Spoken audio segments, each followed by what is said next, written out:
IBC 24 पर भी जो लाखों लाख दर्शक इस वक्त आपको देखेंगे सुनेंगे, वो जानना चाहेंगे कि इतना ग्लैमर, इतनी प्रसिद्धि, इतनी पॉपुलैरिटी, इतना आकर्षण और उसके बाद अचानक से आध्यात्म की तरफ, दर्शन की तरफ, यूं साध्वी बनने की तरफ या दीक्षा की तरफ आप बढ़ें, क्यों का तो जवाब नहीं है, लेकिन मुझे लगता है कि ये जिंदगी, ये जो भक्ति है, ये जो भाव है, ये बहुत सुकून देने वाला है।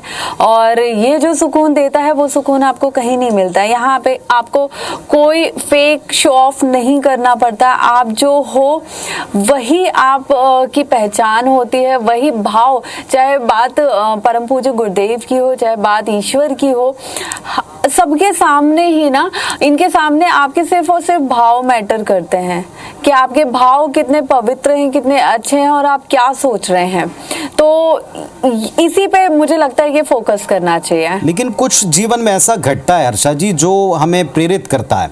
कुछ ऐसी घटना रही जिसने आपको गुरुदेव के सामने ला खड़ा किया? कैसे आपकी उनसे भेंट हुई? कैसे आप उनके चरणों तक पहुँचे? कैसे आपने यहाँ तक सोचा कि मैं दीक्षा लेकर इस राह पर आऊँ? क्योंकि बिल्कुल कॉन्ट्रास्ट है दोनों चीज़ें। बिल्कुल, आपका कहना अपनी जगह पूरी तरह सही है और दोनों ही चीज़ें एक दूसरे से बिल्कुल विपरीत हैं। और मुझे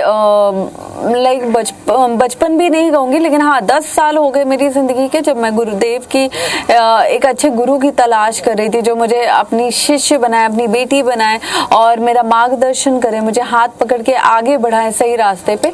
और जब महादेव ने उनसे मेरा मिलना लिखा था, उस वक्त मेरी उनसे मुलाकात हुई। मैंने यही बात उनके सामने रखी और सही समय आने पे उन्होंने मुझे बताया, ये फैसला अपना दिया, ये निर्णय सुनाया कि अब वो मुझे गुरु दीक्षा देंगे।